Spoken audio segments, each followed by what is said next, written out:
भाग एक। आग की शुरुआत। बारिश एवनपोर्ट के टूटते हुए क्षितिज पर गिर रही थी। एक ऐसा शहर जहां सड़कों पर परछाइयां विराज करती थीं और रहस्य मुद्रा थे। डिटेक्टिव लियाना क्रॉस एक कोने के डिनर के टूटे हुए नियॉन साइन के नीचे खड़ी थी, भीगी हुई और हाँफती हुई। उसके हाथ में बंदूक अभी भी गर्म थी। गोदाम में हुए धमाके की गंध अब भी उसकी ट्रेंच कोट से चिपकी हुई थी, जैसे उस विस्फोट ने उसे आग की मुहर लगा दी हो।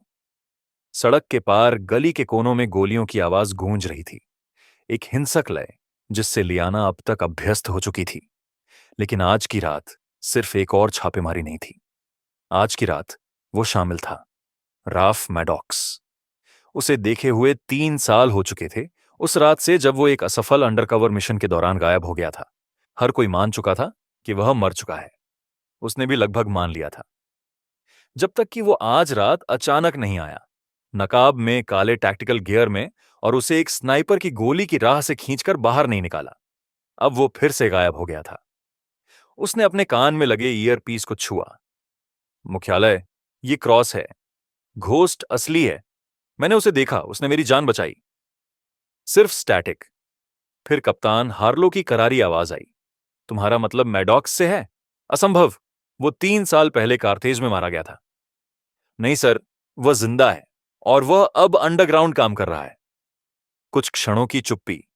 फिर, मुख्यालय वापस लौटो, हम डिब्रीफ करेंगे। लियाना ने जबड़ा कस लिया। नकारात्मक। मैं उसके पीछे जा रही हूं। उसने कम्युनिकेशन बंद कर दिया, इससे पहले कि कप्तान कुछ और कह सके। भाग 2।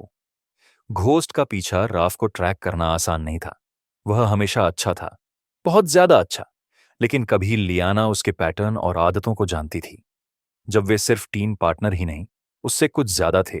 उस मिशन से पहले, जिसने सब कुछ तोड़ दिया, उसने खून की बूंदों का पीछा किया जो उसे बैक स्ट्रीट्स से होते हुए बंदरगाह तक ले गईं। उसके बूट अंधेरे में कंटेनरों के बीच गूंज रहे थे। तभी उसने देखा, कुछ हिला। राफ, उसने अंधेरे में फुसफुसाया। खामोशी। मुझे पता है तुम यहीं हो। तुमने मेरी जान बचाई। अब फिर से गायब मत हो जाना। एक आकृति एक क्रेट के पीछे से उभरी, हथियार नीचे किया। उसने मास्क हटाया। उसका दिल थम गया। वही स्टील ग्रे आंखें, वही जबड़े पर पड़ा हुआ निशान, वही असंभव मौजूदगी। तुम्हें यहां नहीं होना चाहिए, उसने कहा, आवाज कर्कश और यादों से भरी हुई। तुम तो मर चुके थे। उसने एक कड़वी मुस्कान दी। मैं था। वह करीब आई। अब वापस क्यों आए हो? उसने नजरें फेर लीं। क्योंकि कुछ और भी बुरा आ रहा है, और वो कारथेज में जो हुआ उससे जुड़ा हुआ है।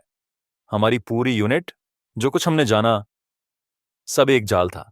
और जो इसके पीछे हैं, वे अब भी जिंदा हैं। और तो तुम्हें लगा कि मुझे कुछ भी बताना जरूरी नहीं था? मैं तुम्हारी रक्षा करना चाहता था, ली। उसकी सांस अटक गई। अब उसे कोई ली नहीं कहता था, जब से वह गया था। अब तुम्हें मेरी रक्षा करने का हक नहीं है? उसने सिर हिलाया। ठीक है, लेकिन अगर तुम साथ हो तो मुझे तुम पर भरोसा चाहिए। हम जंग में उतरने वाले हैं। भाग 3। गोलीबारी में मोहब्बत। उन्होंने शहर के बाहरी इलाके में एक छोड़े गए सेफ हाउस को अपना अड्डा बनाया। टेबल पर नक्शे, ब्लूप्रिंट्स और कोडेड फाइलें बिखरी पड़ी थीं। राफ एक सैनिक की तरह सटीकता से काम कर रहा था, लेकिन लियाना उसकी थकी हुई आंखों के पीछे की थकावट देख सकती थी। जैसे जैसे रात गुजरी, पुराना तालमेल लौटने लगा, जैसे वो कभी अलग हुए ही नहीं थे। बस अब हर स्पर्श ज्यादा देर तक ठहरता था। हर नजर पुरानी यादें लौटा लाती थी।